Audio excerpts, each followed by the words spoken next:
Okay, so today is going to be a very busy session. We are going to learn a lot, and basically what we are going to show is how to build operators. This is charms, okay? And we will be focusing especially on Kubernetes charms. And we will do that from scratch. So we will start right from the Docker file. Okay, so we are going to create our Docker file, test it, and then create the charm and deploy this to Kubernetes. So we will do all that today.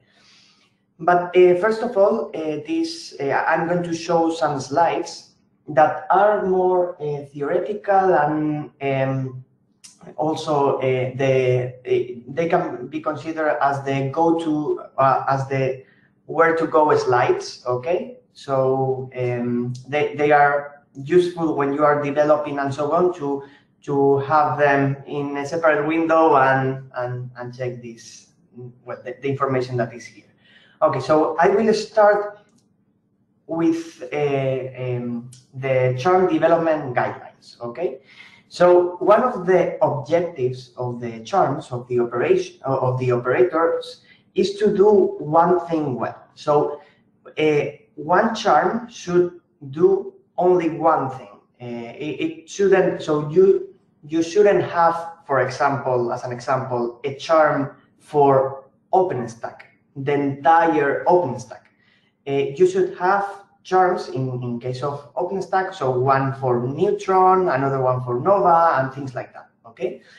So that each charm can focus only in one application. So these are some of the best practices while writing charms. First of all, try to use meaningful names for config, for actions, and for endpoints. So, for example, if we are going to create or add a config parameter to a charm, we shouldn't use names like port 1 or port 2. We should specify names like port or port dash and the purpose of that port, so that just the names helps you to understand what the config or what the action is going to do.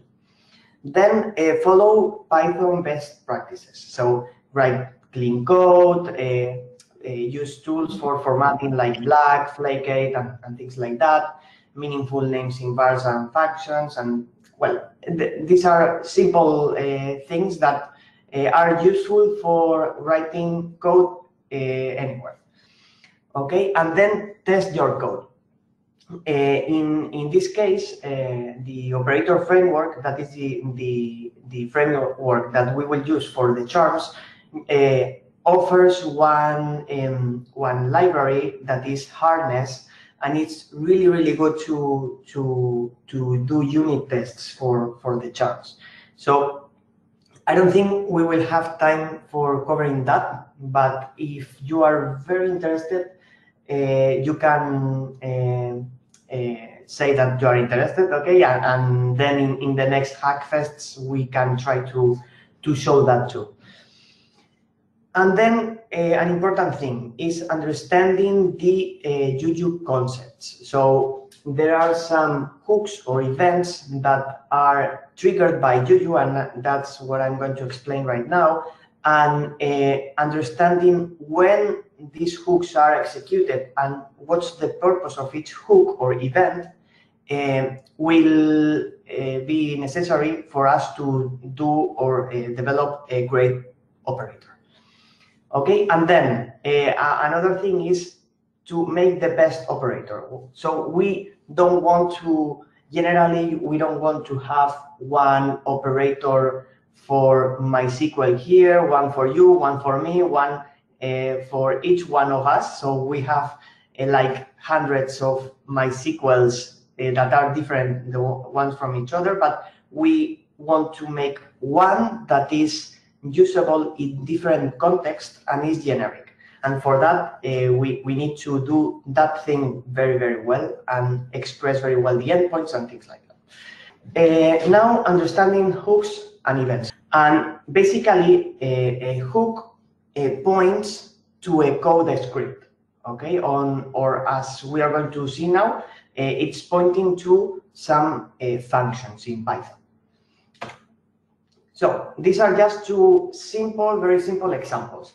So we have the install hook, and the install hook will point, we will show later more details, but will point to the uninstall function, right? So when Juju triggers the install hook, that function will be executed. Same thing for the start hook, okay? And there are many hooks that have different purposes. So there are some rules while writing hooks. Should be idempotent, which means that if you execute a hook several times, you will get the same, let's say, output, okay? Then should be easy to read and understand, and when it's possible, you can have separate functions to reuse the common code and so on. And also, hooks do not return errors unless there's a very good reason for it. Okay, so what this means is that if you develop your chart, your operator, and you make a mistake, okay, and you are missing some config when doing the start, okay? So when starting your application, you are missing a configuration. So that hook shouldn't raise an exception. That hook should tell the end user, that a configuration is missing, okay? Because if a charm fails and goes to error state, the end user won't be able to know what to do, okay? And it will give an impression of a very bad charm, okay? And for this, we will use the operator framework. Okay, these slides that are right now are a bit dense, okay? And I won't go into detail here. Instead, I'm going to reference these slides when we are going to do the hands-on, because today is more about hands-on and coding. So I don't want you I don't want to overload you with many information, okay? But basically, there are some hooks for install, okay? So that's the very first hook that is executed to install all the dependencies that you need in your charm. Config change, that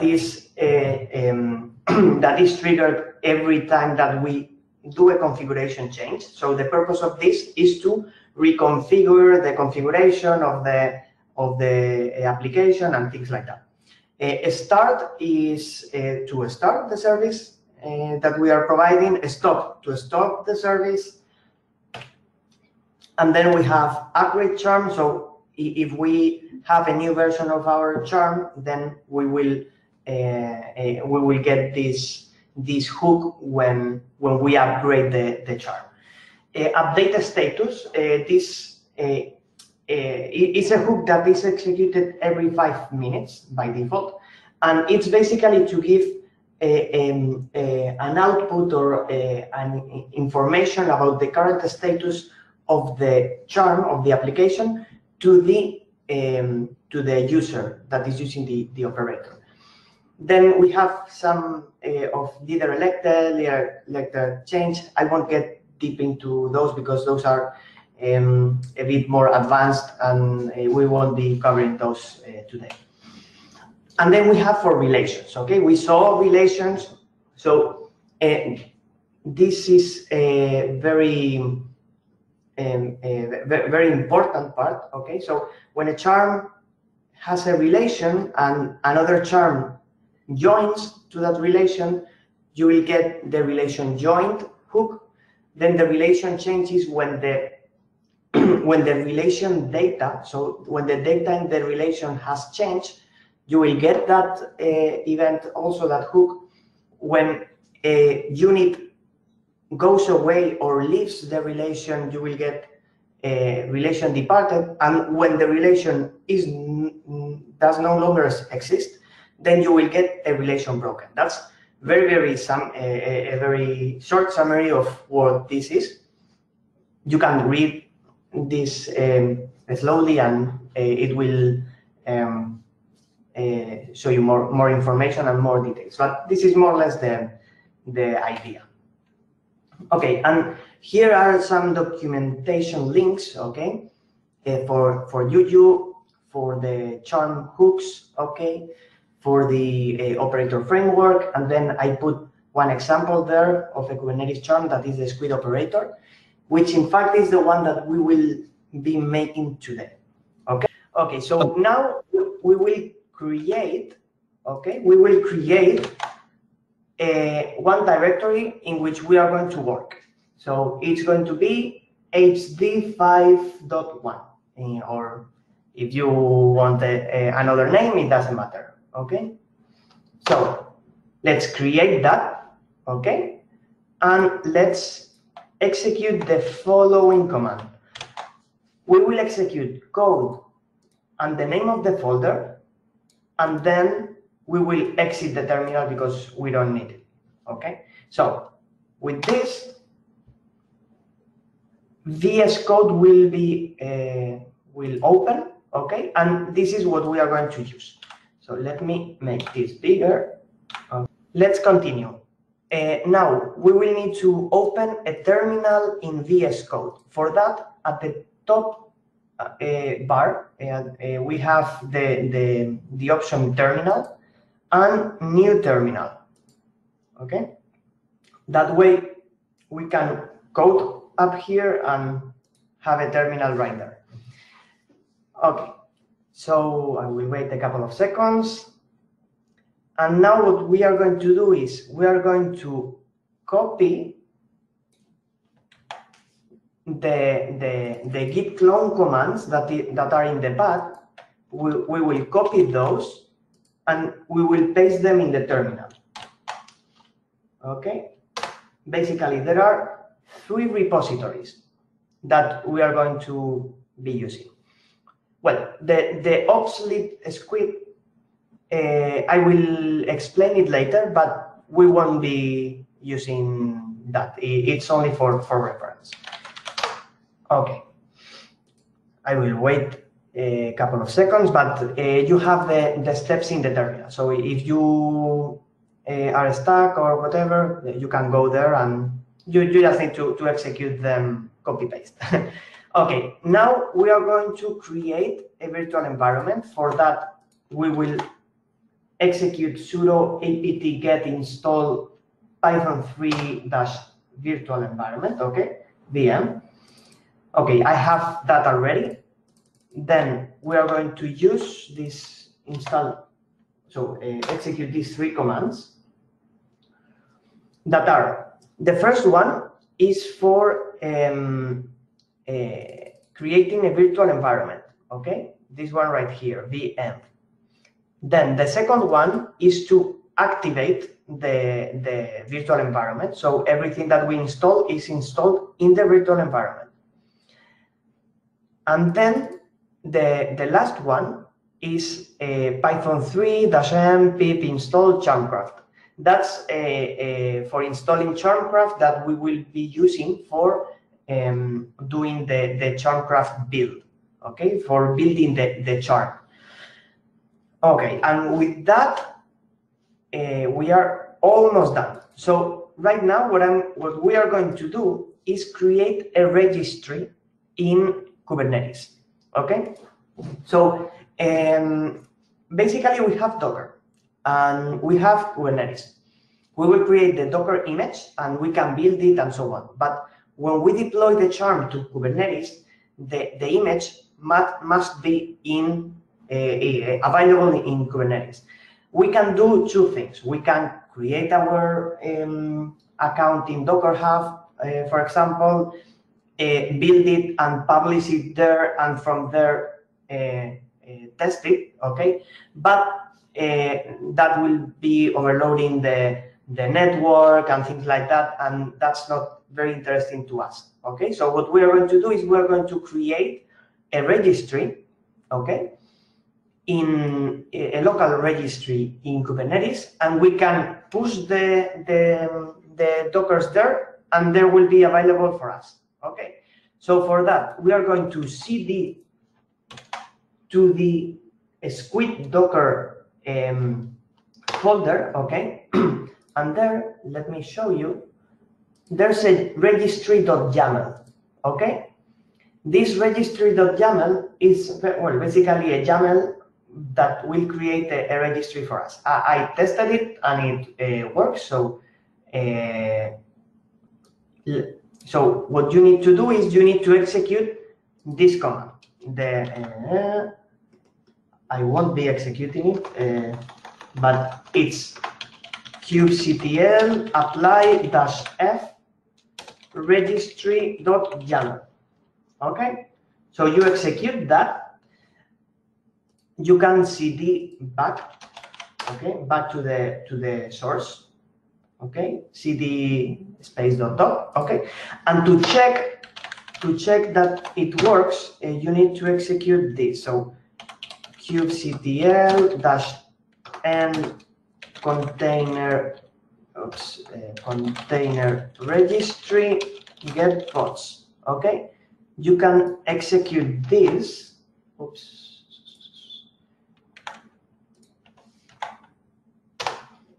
Okay.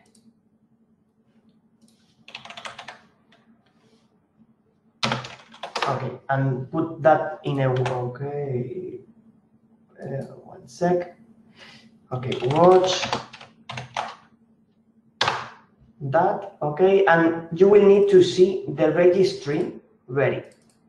Okay, 1 out of 1 running. If you want to code, you need to check out and execute these two lines of code. Okay, the git checkout. Okay, sorry, I put them wrong.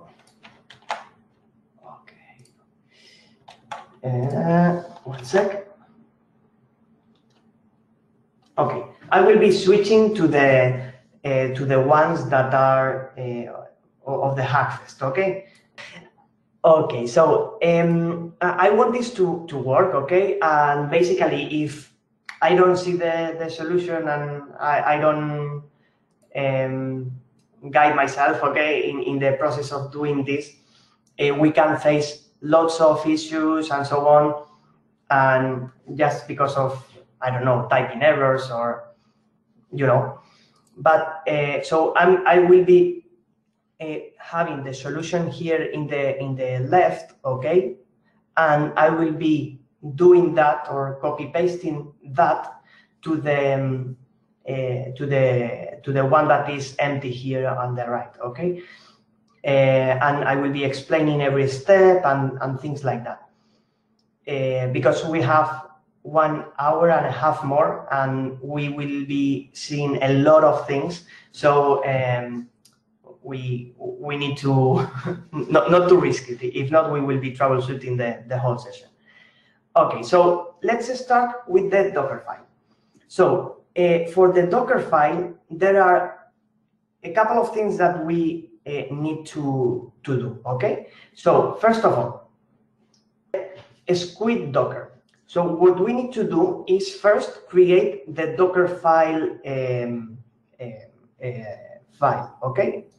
So first of all, we will create a new folder, okay, Docker.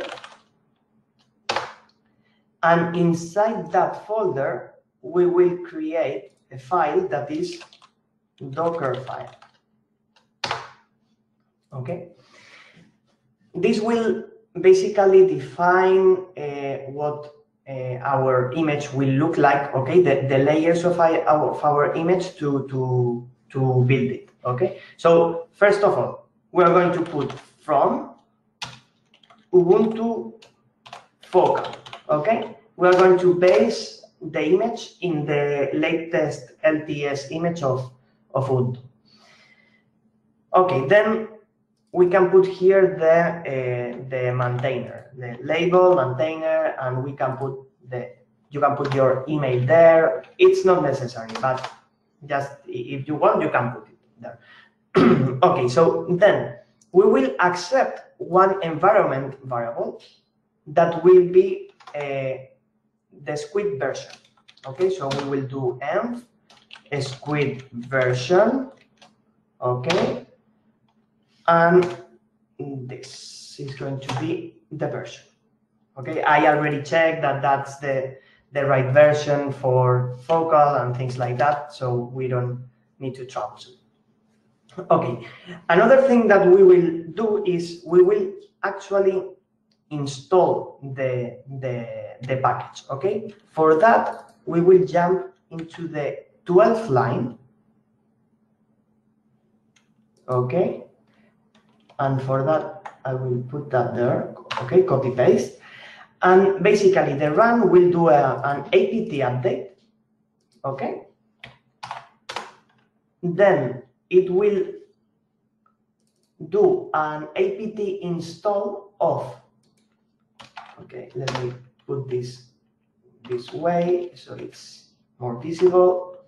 Okay, then we'll do a apt install that's wide and squid equal the version. Okay, this is important, and we put the Debian frontend not interactive because when installing a squid, it asks us for the location in which we are in. And when we build the image, we don't want to type anything for the build to happen, okay? And we will install Squid and Python 3. Okay, Python 3 is necessary here for the actions because the actions are executed in the workload pod, so in the Squid container. And we are using Python for the new operator framework. So we add Python there, okay, and then we do this to remove all the files that got that were retrieved in the apt update, okay. So we can remove some space from here, okay. Then we will do another thing. We will create an entry point. Okay, the entry point is the command, okay, that will be executed for the Docker file. Okay, so it's it will be the process with lowest PID. Okay, it will be a PID of 1. Okay, and it will be the main process. So for that we need to put entry point. Okay, sorry, entry point space. Well, I think that the bash, the C, and so on is not needed. I think we can put just entry point dot sh. Okay.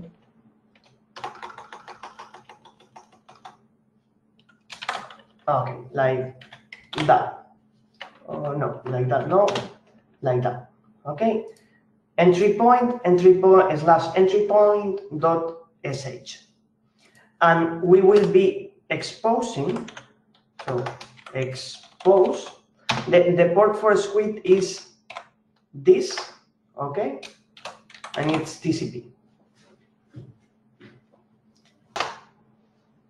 Okay. So yeah, so this entry point we don't have it. Okay, it doesn't exist yet. So we are going to, for that, we are going to create it here. And okay,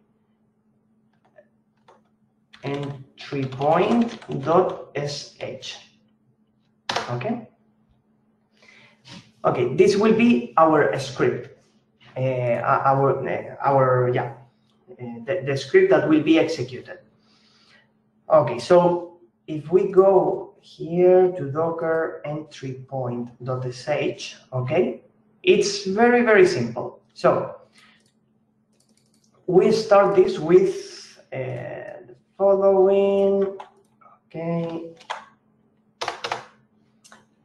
Okay, we are getting a crash course in Docker. Yeah, sorry, I was just letting like what we're doing here is building Docker. So if nobody's used Docker before, or if somebody has not used Docker before, this may be a little bit overwhelming and seem to be going pretty fast. But this is not the important part of this session, and there's more information about building Docker. So yeah, my apologies for interrupting there. I just wanted to make sure that people knew we're actually just doing the Docker container that we're going to be using at runtime right now. Yeah, exactly. Thanks for clarifying, Mark. Also, and the purpose of this is that when you want to, if you want to, let's say, create your own operator for your own custom workload, okay, that you may be developing in the university or in your company or whatever, that you have a view of the steps that are needed for this to happen, okay? And so you can have the end-to-end vision of the whole process, okay? So this is not for you to learn Docker in this session, and there are better tutorials than this, but it can be as a guide for that. Okay, so what I'm going to do is I'm going to paste these lines here, okay? And basically these are custom to my workload, okay? A squid is my workload, so what a squid particularly needs is you need to create this, okay, this is the Docker file, or the Git repository I sent you in the chat, and you can go here and copy paste from there if you want. Okay. So then you need this folder for the cache. Okay. Then you need to give the right permissions to it. And this is for initializing the cache. So I'm not going to go into the detail because this is not very important. This is these are just some steps that are needed. And then for starting a squid, we need to do exec of the binary of a squid, okay, -f, and this is important. This is the path where the configuration is, okay. And there are some options that well, you can configure Squid in different modes and things like that, but not important for this session. Okay, so that's important. So with this, we have the Docker file ready. We can build it, we can run it, and it will work for sure. But there's still one little thing that is important, and it's the following.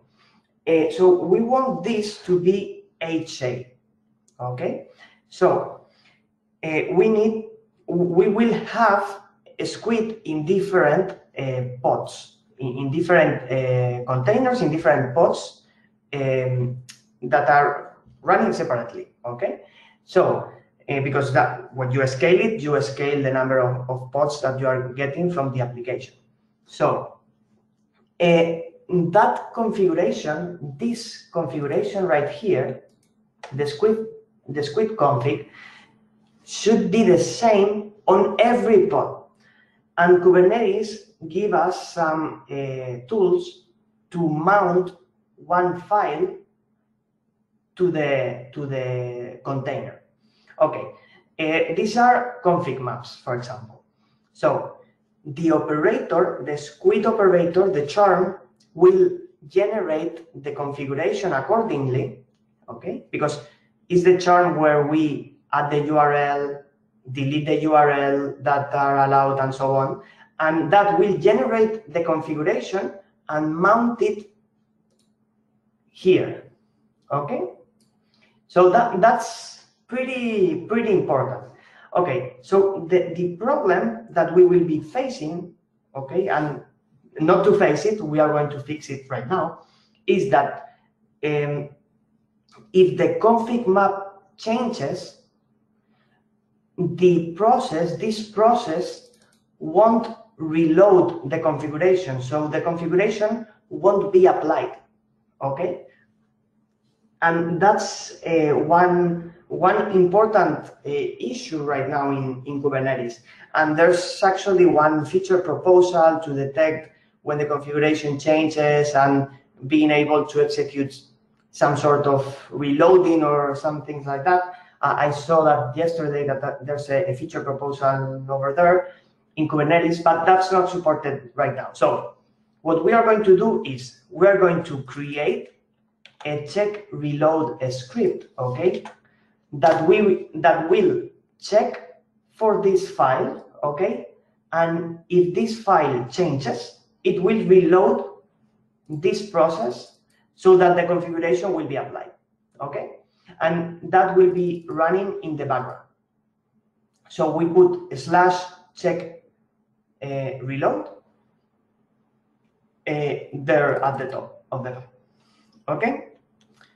So let's go and create that file.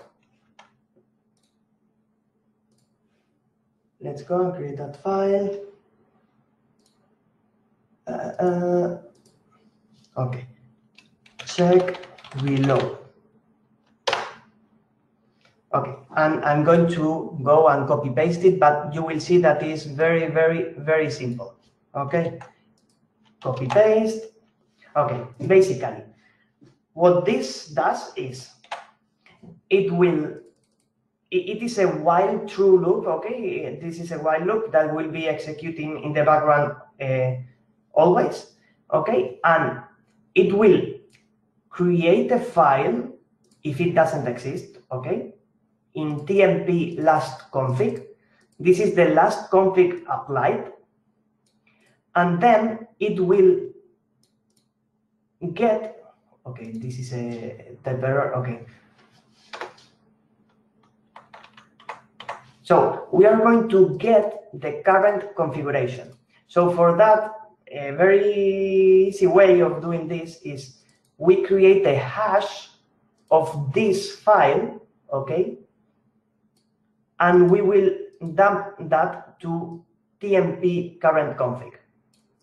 Okay, this will generate a string that is a bit weird, and it identifies the current state, let's say, of the file. So if the file changes, the hash of that file will be different. Okay, so we create the current config file, and then we do a diff between the current config and the last config.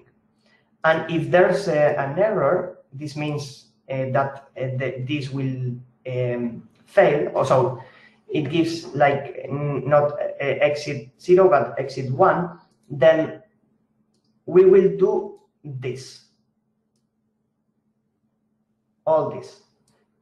This, what it does, it will basically move the current config to the last config, and it will execute this command that will reload the configuration of a squid.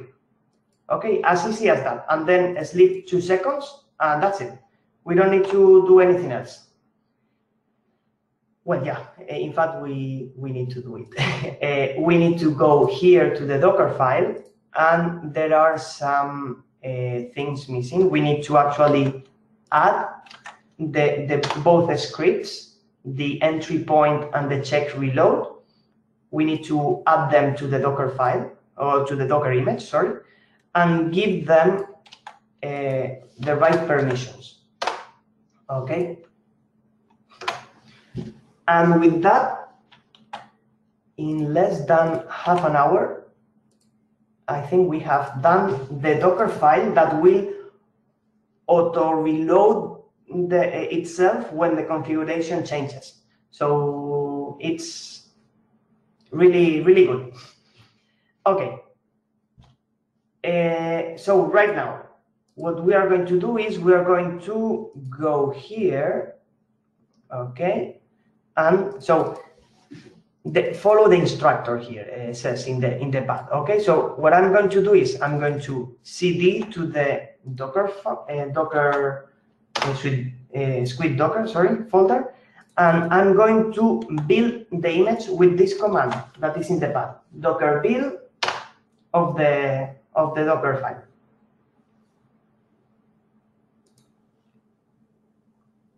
By the way, this Docker file we will use that in the charm. But if you got stuck, if you got lost or whatever, don't worry. I already pushed one working image to Docker Hub, so you can use that one later on, and you are not lost. Okay. So if you are frustrated here and you didn't understand, don't worry. Just wait a bit, and then we'll keep up in, so you can continue in the charm section, and then you can go back, watch the video, and in YouTube when it's uploaded, and go little by little. Okay, so we have built it, and yeah, and we now need to push that. Okay, so we are going to do docker push. Oops, push, and that same that same name. Okay, so now I'm pushing that, okay, to the Kubernetes registry. So if you finalized all this, then you can put a yes in the Docker section. And I'm going to start with the next part, the charm part. Okay, for this part, I need to check one thing, okay? So you can execute the first two commands I put here in the path, Juju controllers and Juju clouds, okay? If you see, the Juju controllers will give you an OSM. So you have an OSM controller, a Juju controller which name is OSM. That's because you have OSM in your Kubernetes there in the virtual desktop, and we'll be using that same Juju because we already have that there, and it's fine. Then if we do Juju clouds, we can see several clouds that are added, and one of them is Kate's cloud. That Kate's cloud is the cloud of the Kubernetes that we have. So if we do kubectl get all from all namespaces, that what we are seeing there is in the Kate's cloud here. Okay, so what we are going to do is we are going to create a Juju model in the Kate's cloud. Okay, in that case, so we execute the Juju add model squid Kate's cloud. This is critical. If you must need a Juju there, and it should be well configured in all of the virtual desktops. Okay, and now if I do Juju status, I will see a model that is empty. Okay, let's clear this. Okay, so it's empty. We don't have any anything here. We don't have anything. Okay, so let's continue. Also, to check, kubectl-n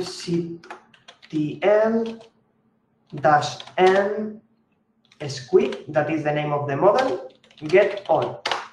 If I do this, I see that one namespace in Kubernetes has been created for this model, okay?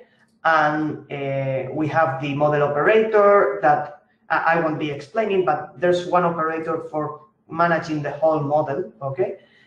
And so having this here is good sign. Okay, so now we will cd to the squid operator folder, okay? And now it says in the path, follow the instructor. Okay, now we'll do some changes in the charm and so on. I will be showing this a bit. Okay, so I'm going to close all these files open. Okay, and we'll go little by little. So one important thing, I created one library for Squid. That library is OSM-MR Squid. Okay, this basically has some logic to handle the peer relation, that is the relation between the different Squid units. If I have time, I will open a Jamboard later and explain what it does, but it's not that critical for you to understand. You can create and onboard your charm to OSM and skip that part for the HA. Okay, but basically another thing that it does, it has a template. Okay, it has a template with a configuration of Squid.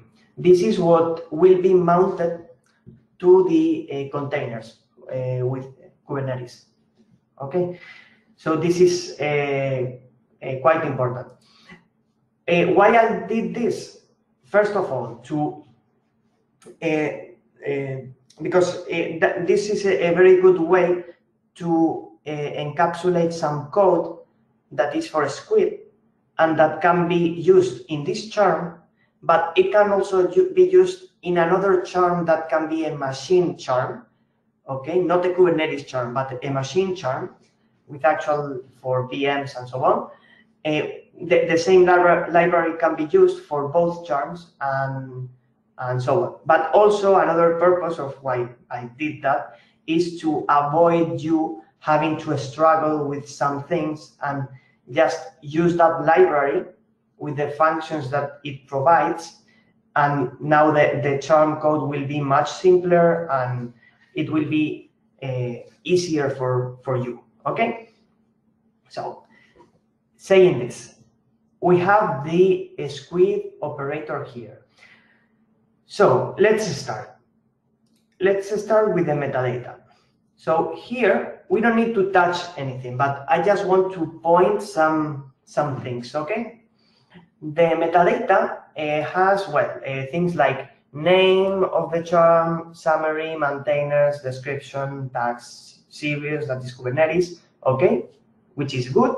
And also it has resources, okay? This represents the resource or the OCI image that will be used, okay? This is just for information, okay? And then it provides one interface for Prometheus target. So this is not implemented right now, okay? I added this here for we to have it there. But basically, what we are going to try to do if we have time is add the node exporter in the charm once we have everything working and so on, okay? Yeah, basically that. And then we have the peer relation, which name of the endpoint is cluster. I give it this name, and the interface is squid cluster, okay? So just for we to know that. Then in config, okay, I was supposed to delete this.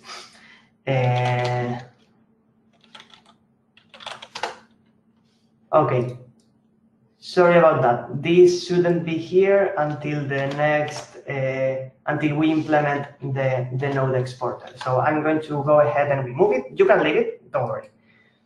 Okay, then the actions. Currently there are no actions because I removed them from the solution, and we will be adding those right now. And then we have the charm.py inside the source folder. Okay, I already put some things here, okay, for you to have the base, which I'm going to explain step by step right now, so don't worry. And then another thing that is important is that in the requirements.txt, I say that I'm using the ops lib squid library, okay, from GitHub, then this other thing that is needed for the OCI resource, and then the operator framework, that is ops, the package. Okay, and having this clear, we are going to start with the actions. Okay, I'm going to remove this, and in the left side, I'm going to go. Okay, I'm going to go here to operator, just to have the solution here, and we can go a bit faster. Okay.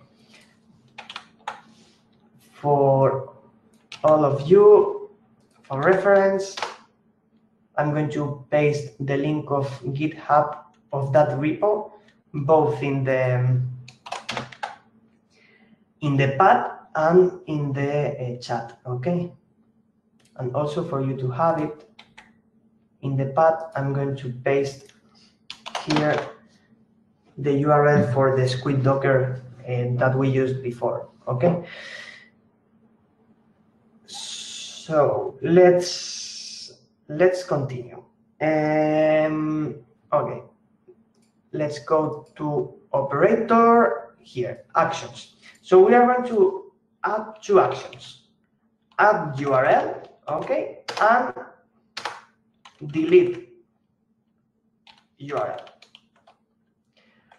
When we add an action, we need to add the description for that action, and just we are going to put add allowed URL to squid. And then the parameters that this action will accept, which is only one, and is URL. Although it makes more sense domain in this case, because the add URL adds an allowed domain, but well, it doesn't matter. We can, I will think about improving that in the future. Right now, what we are going to do is in the URL parameter, we are going to add a description, a URL that will be allowed. Then the type, it is a string, and the default value. We don't want a default value for the URL. Okay, so empty string. Maybe we can remove that. Let's see if that will work. And now I'm missing one thing here, and is that we can do this required, and this is an array, and we can put here URL. This will force us to specify the URL, and we can copy this, all that, and paste it down here, because the delete URL, we only need to change the description. That is delete allowed URL from squid, and URL to remove from the allowed URLs.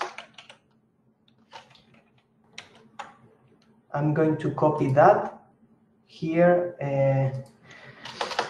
in the path. So actions.yaml has this content.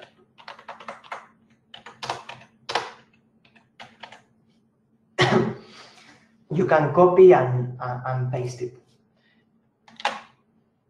Now, we have that.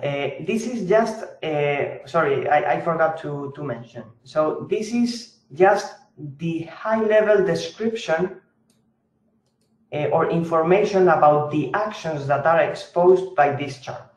This is the name of the actions exposed, the required parameters, and all the list of parameters and the associated types and descriptions for each one of those parameters.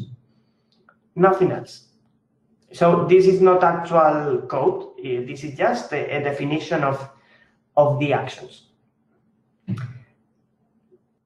Go to the squid operator source charm.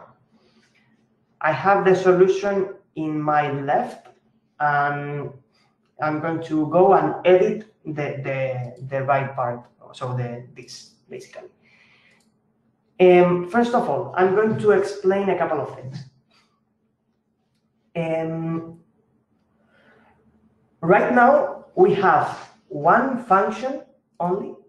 Okay, so the squid charm has the constructor and the configure pod. The configure pod is a function that basically what it does is it sets the pod specification for that application. Let me try to explain it. What the operator, so when we deploy the charm, we will have an operator pod in Kubernetes. And this operator will create the actual workload. Yeah, sorry, Etienne, the line required URL isn't in the GitHub actions.yaml file. I know, it's something missing there. Because it's actually required. When you add a URL, you expect the user to enter a URL. If not, it should fail, or it shouldn't let you do that. So, just for clarification. So, let me go back, sorry. The operator pod will create the necessary resources in Kubernetes for the workload. And this is expressed by a pod spec, or with a pod spec specification, where we put the list of containers that the pod will have, the environment variables that we want to pass to each one of these containers, the config map, and we will be seeing those things. Okay, so from the operator pod on, so okay, there are several things here. One thing that charms allow is the leadership. So you can scale a charm, and there will be, imagine 3 units of the charm. Only one of them will be the leader. And the leader is the only one allowed to set the pod specification. The non-leaders are not allowed. So if a non-leader sets the pod specification, it will fail. We will get an error. So to avoid this, we have the following. This line that says if not self.unit.isLeader, okay, this, you can find more details about that in the, I put here in the documentation, the API docs, okay, of the operator framework. You can go there actually and see what methods are there. And for example, just very quick, the unit is here. Okay, so if I find here is leader, I see that ops model unit has a is leader method and things like that. Okay, so here you can find the whole documentation about the operator framework. for reference, but I won't be getting deep into that. Okay, and then we will set the unit status to active and return, and that's it. That's for non-leaders, but for the leaders, we will actually be creating the pod specification. So let me show this.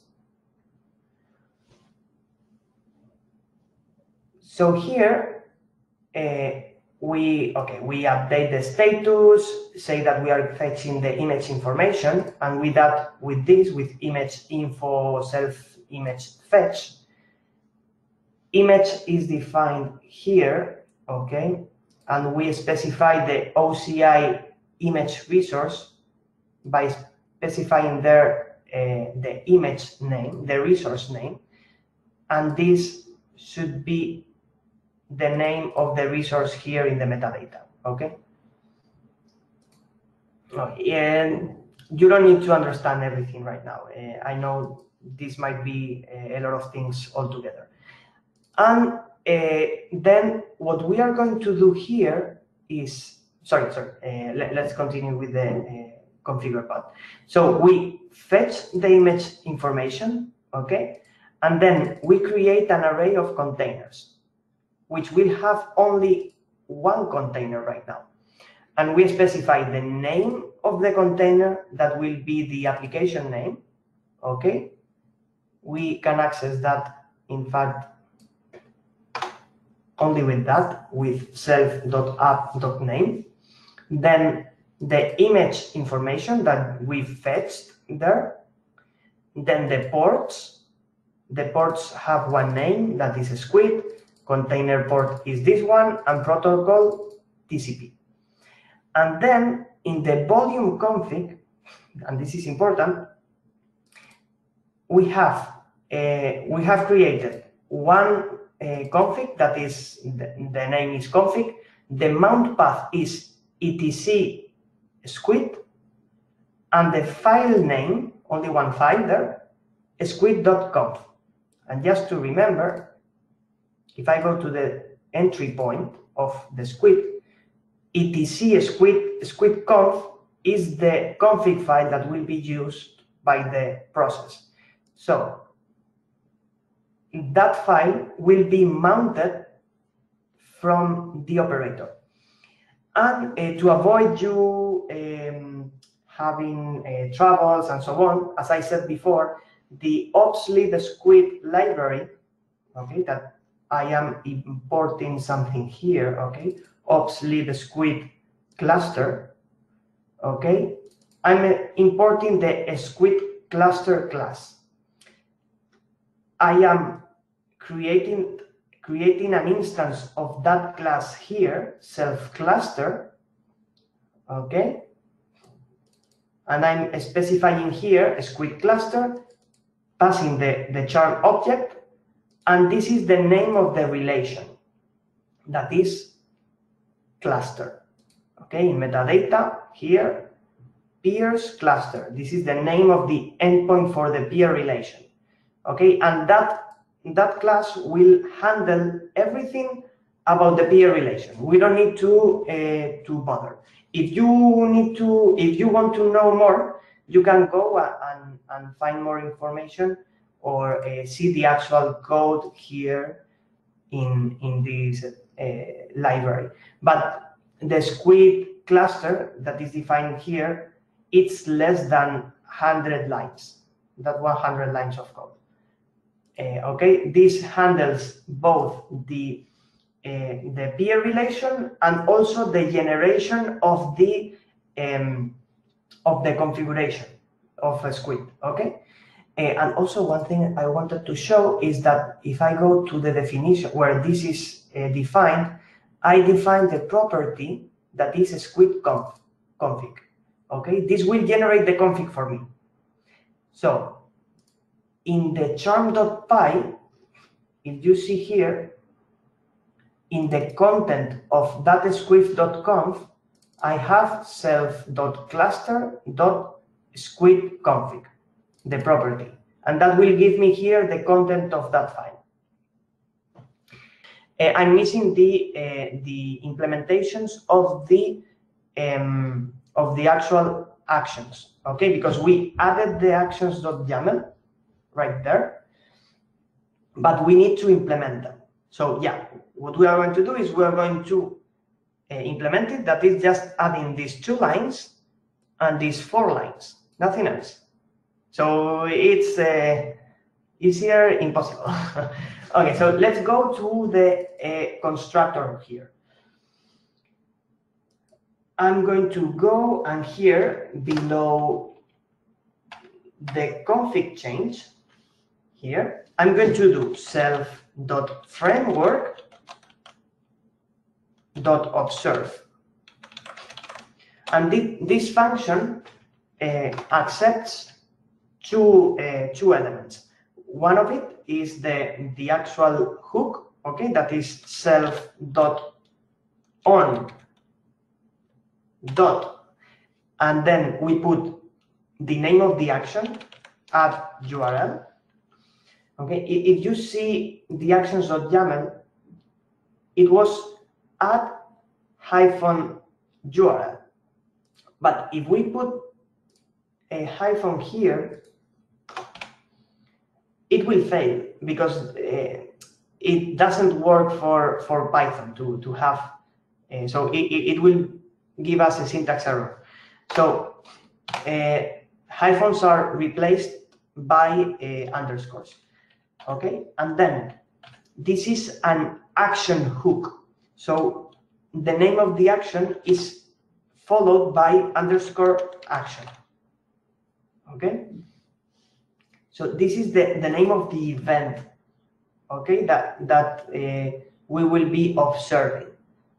And then the second argument is the actual function that will be executed when that hook or event happens, okay? So I'm going to put self dot add URL, okay? Here I know that I have underscore on underscore add URL action, but I'm going to put just add URL because I want you to understand that that name can be different.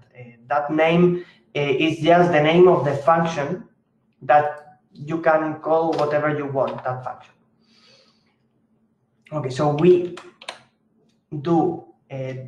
define that here, add URL, okay, and 2 arguments. First the self, and then the second one is event.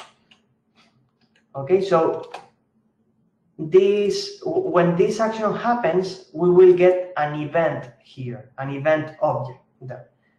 Okay, and here what we are going to do is execute the actual action. Okay, as I said, this cluster, okay, this does already one thing. It offers one function that is add URL. Okay. So here we need to pass the URL. So so in the event we get the params. Okay, params, that is, you see, is the event. Okay, params, that is there, and okay, okay,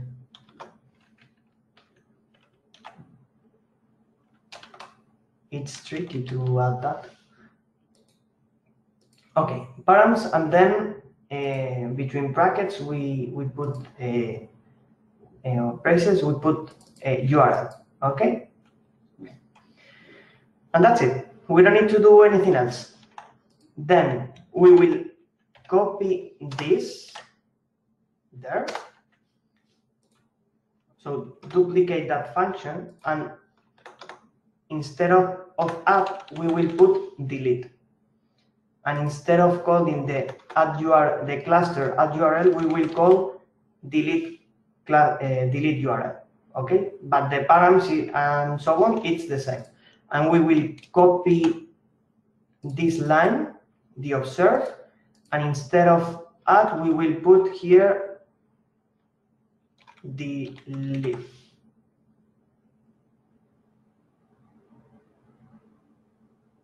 Yeah, you are probably right.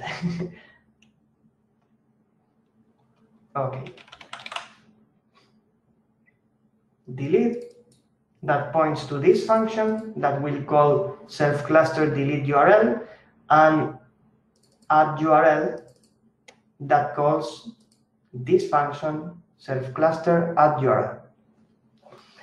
When we add the URL, what this actually does under the hood, this function, the self-cluster add URL, it will add in the peer relation, in the cluster relation data, it will add the URL there. Okay. And this is not enough because adding that to the relation won't reload anything. Okay.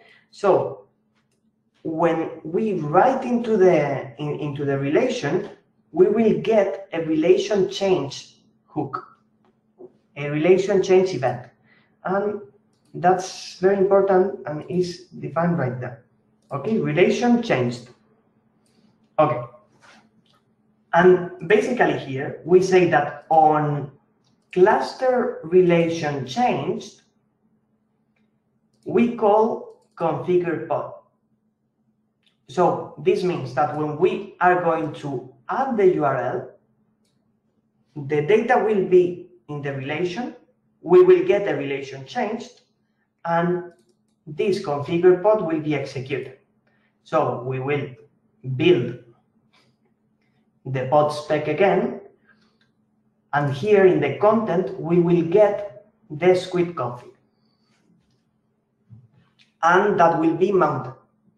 Then, after mounting it, the Docker image that we built has one job running in the background, one task, that will check if that content changed. If it changed, then it will reload the configuration. Okay. So, very few lines of code that we added, and now it's done. So, what we are going to do are two things. Charmcraft build. Okay. Let me paste that in the pad. Oh no, it's already in the pad. Okay, so Charmcraft build and Juju deploy a squid charm that is there, okay, that has been generated when I did the Charmcraft build. And then for the resource image, I'm going to say localhost squid latest. Okay, that is the image that we pushed before to Kubernetes, to the registry. So, fingers crossed,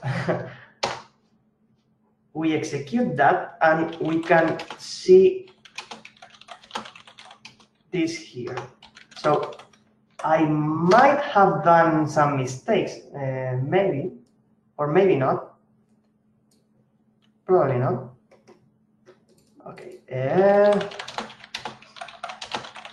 To see the progress, you need to do watch Juju status. Okay, I see that it is active. Okay, if you reached to this state, then you can go and in the charm column put one yes. So, what we are going to do are two things. First, Juju status. And there we have at the top, at the application level, we have the address, the pod address of Squid. Okay, so we will do HTTPS underscore proxy equal to the IP address and the port is 3128. Then one space and curl to https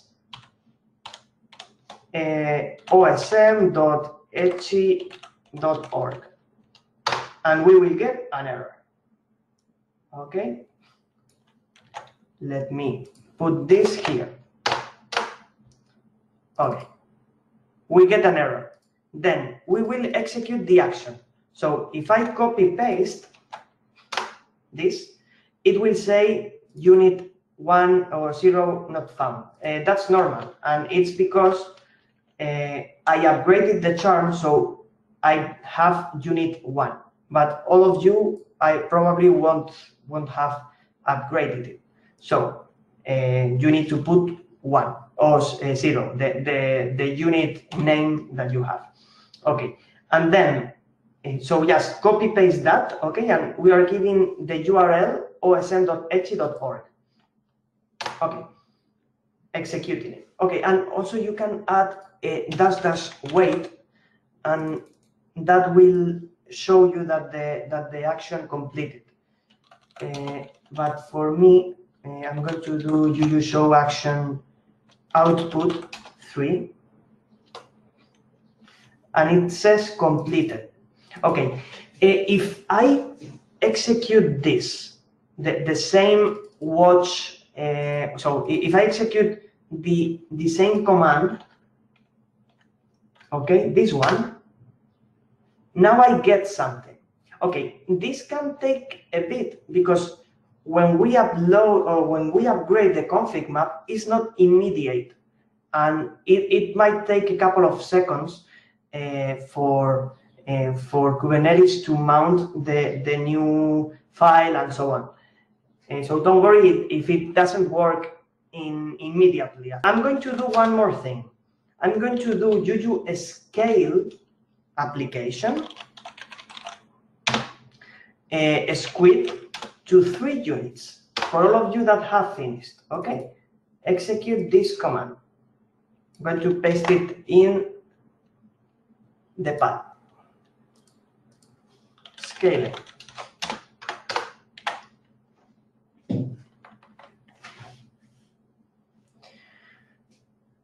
Okay, if I do a Juju status, if I watch the Juju status, actually, I will see that I have now 3 units. And if I do a kubectl get pods, I will see 3 different pods. Okay.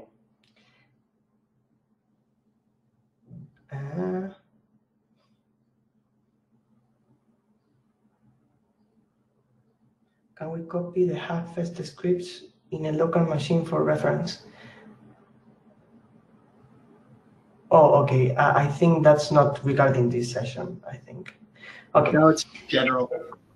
Okay. So we have 3 pods here. Okay, 1 for each unit.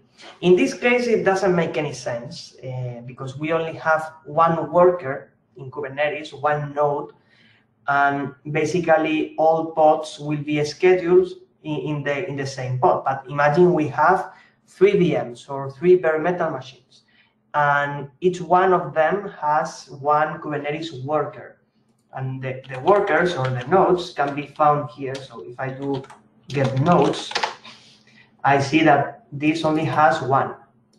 Okay, but imagine we have 3 and we do Juju scale application squid to 3 units.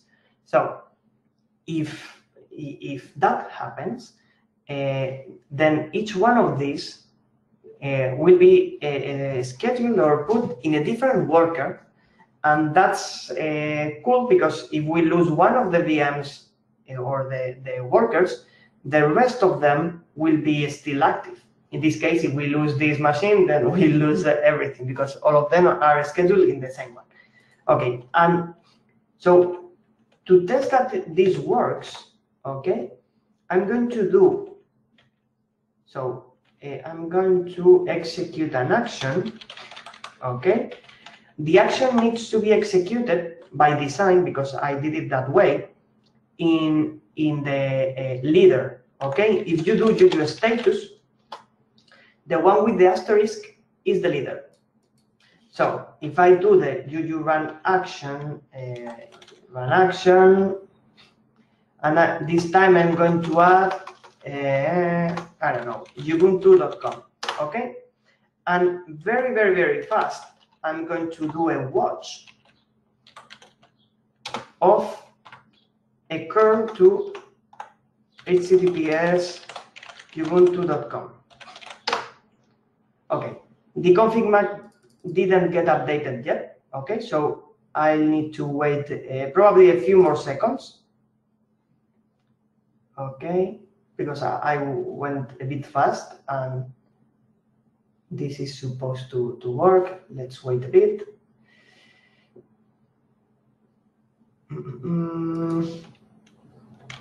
Did it work, the action?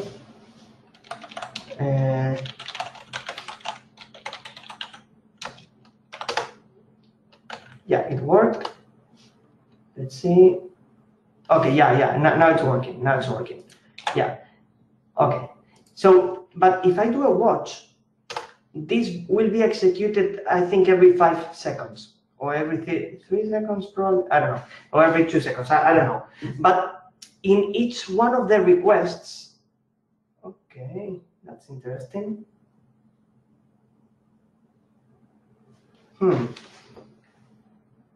Okay, in each one of the requests might not end up in the same squid pod. Okay, so doing a watch, and if we see that okay, so there's actually another better way of testing this. So if I test individually the units, the IP of these units in a separate way, okay, and I use individually each one of those as my HTTP proxy, okay, I will confirm that the configuration is correctly applied to all of them, okay.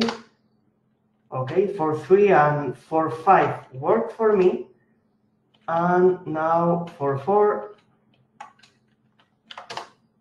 Yeah, so we confirm that with only one action, we have a squid running in HA, and the same configuration is applied to all of them. So it is actually working as a cluster and not as separate squid proxies with independent configurations. But all the 3 of them are having the actual same configuration.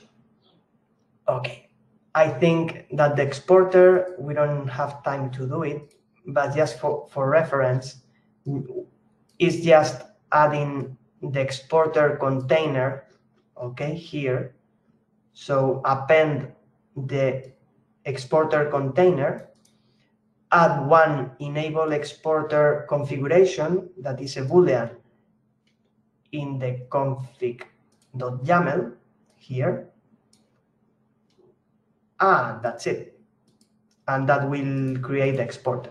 And then to implement the relation, just these 3 lines and these 4 lines. Okay. If you have any questions, let me know. But I will finalize now. And